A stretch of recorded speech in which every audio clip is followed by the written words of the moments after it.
Ha ha ha ha ha ha លីសៀនអាចទៅរួចទេរូបមន្តអសចិត្តសឹបពីធោអីនឹងឯងប្រឌិតឡើងដោយខ្លួនឯងទេដឹងយើងនេះសិក្សាស្រាវជ្រាវការផ្សំថ្នាំអស់កន្លះជីវិតហើយរូបមន្តអសក្នុងដៃបើមិនដល់1000ក៏មាន800ដែរឯងបោកយើងមិនបានទេក្មេងចំនួនក្រោយមិនហ៊ានទេចាស់ទុំគូឲ្យខ្ញុំទន្ទិញសៀវភៅចម្លងដៃរូបមន្តអសក្នុងគម្ពីរធានឌីសៀនហាងគឺកត់ត្រាក្នុងទម្រង់ជាកំណត់សម្គាល់ពិតឬคล้ายៗគ្រាន់តែសាកល្បងក៏ដឹងដែរមែនទេអីចឹងផ្ដល់ឱកាសឲ្យវាទៅឲ្យវានិយាយពីរូបមន្តអសធម្មមកក្រោយពេលផ្សំរួចឲ្យអាល្អិតនេះសាកថ្នាំ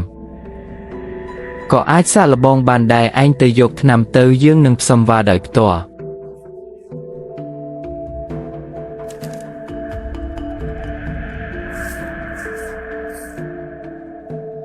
យោងតាមរូបមន្តអសថ្នាំនេះត្រូវរងាប់កម្ដៅរយៈពេល3ថ្ងៃនិងផ្សំអស7ថ្ងៃទៀតរហូតដល់ថ្នាំប្រែជាពណ៌ក្រហមទើបចាត់ទុកថាជោគជ័យ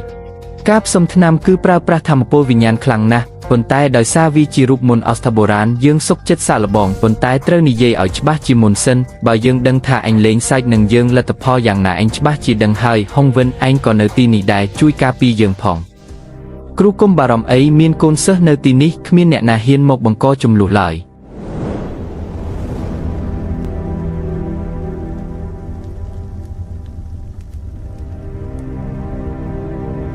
3ថ្ងៃក្រោយមក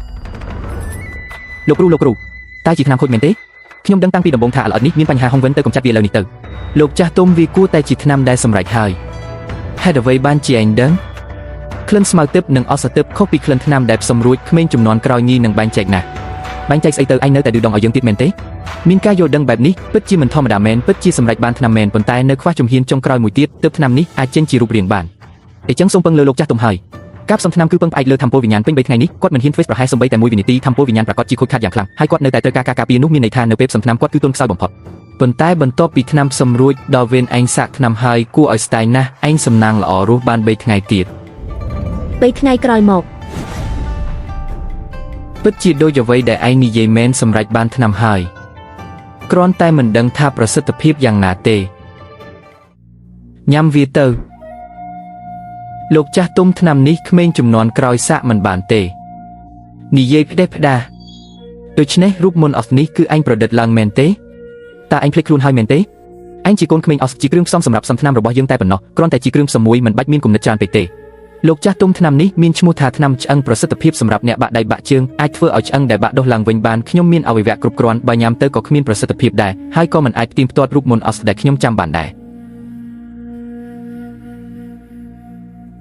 លោកគ្រូវាច្បាស់ជាកំពុងលេងសាច់នឹងលោកហើយឯងទៅហៅវូលេមកទីនេះដូច្នេះខ្ញុំចាំការពីលោកគ្រូពេញ10ថ្ងៃគឺដើម្បីព្យាបាលជើងឲ្យអាវូលេមែនទេឈោថ្មឹងធ្វើអីទៀតប្រញាប់ទៅបាទ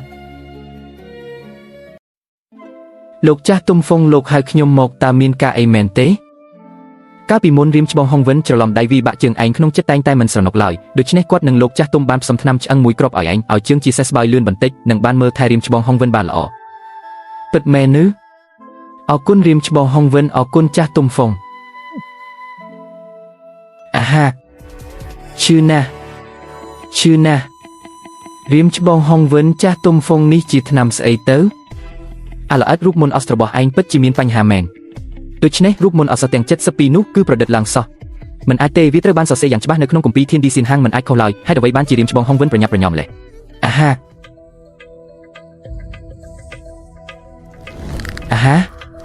ឆ្អឹងដែលបាក់នោះបែរជាដុះឡើងវិញហើយលោកគ្រូនេះ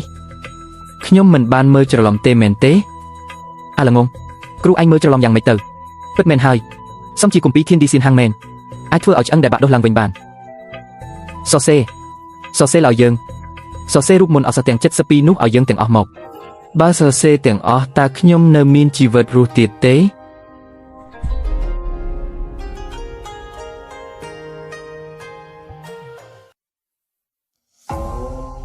គ្រាន់តែជាគ្រឿងផ្សំសំនឹងមកចរចាលក្ខខណ្ឌជាមួយយើងផងបើថយមួយជំហានបើខ្ញុំសរសេរចេញមកទាំងអស់តើលោកចាស់ទុំនឹងស្ងប់ចិត្តមែនទេឯងចង់បានយ៉ាងម៉េចមិនស្មើនឹងឲ្យខ្ញុំនៅក្បែរលោកចាស់ទុំដើម្បីផ្សំថ្នាំហើយផ្សំរូបមន្តអសទាំង72នោះទាំងអស់មកដោយឲ្យខ្ញុំជាអ្នកសាកថ្នាំបើរូបមន្តអសខុសខ្ញុំក៏ត្រូវស្លាប់ដូចគ្នា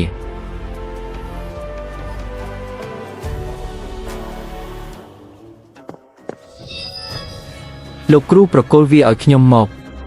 ពីថ្ងៃខ្ញុំនឹងធ្វើឲ្យវាប្រាប់សំបីតែភ្នោដូនតាណេណារឿងនេះមិនបាច់រៀមច្បងហុងវិនបារម្ភទេបើចង់ឲ្យខ្ញុំសរសេរឥឡូវនេះក៏អាចសរសេរចេញមកទាំងអស់ដែរឥឡូវនេះយើងអាចសម្លាប់ឯងបានភ្លាម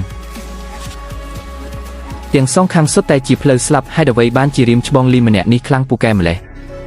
ខ្លាំងពូកែម្លេះតើគាត់ពិតជាមិនខ្លាចស្លាប់មែនទេហុងវិនឈប់ទៅលីសៀនឲ្យយើងក៏មិនមែនជាមនុស្សចូលចិត្តសម្លាប់មនុស្សដែរគ្រាន់តែចូលចិត្តផ្សំថ្នាំពេកមិនចង់ឲ្យរូបមន្តឱសថទាំងនេះរលាយបាត់ពីលោកនេះឡើយខ្ញុំក៏ដូចគ្នាដែរថ្ងៃក្រោយសូមលោកចាស់ទុំជួយណែនាំផងហារឿងនឹងពិតជាអីចឹងហើយលោកគ្រូវាមិនអាចទុកចិត្តបានទេលោកចាស់ទុំការផ្សំថ្នាំគឺត្រូវការភាពស្ងប់ស្ងាត់បំផុតរៀមច្បងមានចិត្តក្តៅពេកក្រែងលោរៀមច្បងធ្វើឲ្យខ្ញុំភ័យខ្លាចហើយខ្ញុំចាំខុសនៅរុក្ខជាតិទេពណាមួយនោះនឹងខាត់បង់ធំហើយឯងមានន័យថាម៉េចហុងវិនគ្រូបានដាក់បំរាមនៅជ្រលងភ្នំពិចារណាខ្លួនហើយថ្ងៃស្អែកឯងទៅទីនោះដើម្បីពិចារណាខ្លួនទៅបើមិនទាន់ដល់កម្រិតទី12ទេមិនត្រូវចេញមកក្រៅឡើយលោកគ្រូដើម្បីលីសៀនលោកបែរជាឲ្យខ្ញុំទៅពិចារណាខ្លួនមែនទេតារៀមច្បងលីសៀនម្នាក់នេះពិតជាដូចជាខ្ញុំដែរឬជាមនុស្សឥតប្រយោជន៍ដែលមានរូបវិញ្ញាណចម្រុះមែនទេនៅខាងក្រោមភ្នំឈីជីវគឺមានជ្រលងភ្នំច្រើនណាស់លើកលែងតែអាចហោះហើរលើអាកាសដូចជាមនុស្សបុរាណបើមិនដូច្នោះទេគ្មានផ្លូវអាចគេចផុតឡើយជ្រលងភ្នំពិចារណាខ្លួនហាក់ដូចជាមិននៅលើកំពូលភ្នំធំទេហើយហុងវិនក៏មានវិធីហោះហើរលើអាកាសដែរ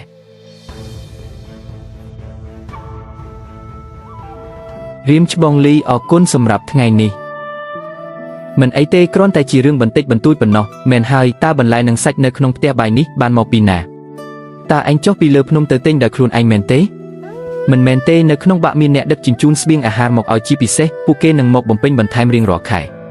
ឲ្យតែនៅតែស្ថិតនៅក្នុងបាក់ជីសៀនគឺមិនអាចគេចផុតពីការគ្រប់គ្រងរបស់លោកចាស់ទុំហ្វុងឡើយលោកចាស់ទុំហ្វុងហុងវិនតើខ្ញុំត្រូវដោះស្រាយស្ថានភាពនេះយ៉ាងម៉េចទៅត្រូវតែរៀបចំផែនការឲ្យបានល្អ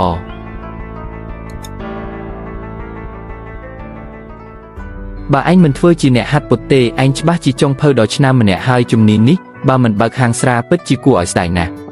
មិនលាក់បាំងពីរៀមច្បងចិនទេក្តីស្រមៃដ៏ធំបំផុតរបស់ខ្ញុំគឺបើកហាងស្រាផ្ទាល់ខ្លួនមួយចាំខ្ញុំសន្សំលុយបានគ្រប់គ្រាន់ខ្ញុំនឹងត្រឡប់ទៅក្រុងវូយ៉ាងវិញដើម្បីបើកហាងស្រាមួយតើឯងមិនហាត់ពុតទៀតទេមែនទេរៀមច្បងលីទេពកសលរបស់ខ្ញុំនេះខ្លាចថាហាត់ពុតមួយជីវិតក៏មិនដល់កម្រិតទី12ដែរប៉ុន្តែដោយសារមានសមត្ថភាពនេះបូករួមទាំងលុយដែលសន្សំបានខ្ញុំចុះពីលើភ្នំទៅអាចរស់នៅបានយ៉ាងល្អប្រសើរជាងនៅទីនេះទទួលការជឿចាប់អញ្ចឹងព្រមព្រៀងគ្នាហើយចាំហាងស្រារបស់ឯងបើកដំណើរការខ្ញុំច្បាស់ជាទៅគាំទ្រឯងមិនខានរៀមច្បងឈិនមានគុណចំពោះខ្ញុំមិនថាពេលណាដែលមកទេស្រានឹងម្ហូបគឺមានគ្រប់គ្រាន់មិនយកប្រាក់សំបីតែមួយកាក់ឡើយព្រមព្រៀងគ្នាតាមនឹង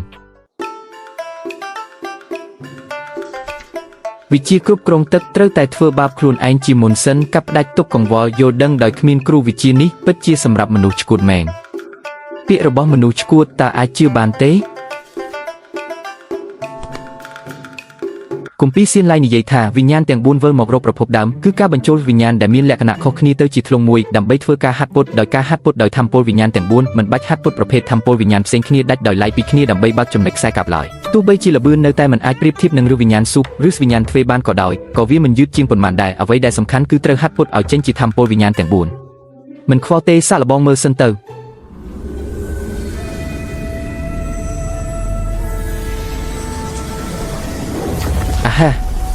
ហេតុអ្វីបានជាបែបនេះ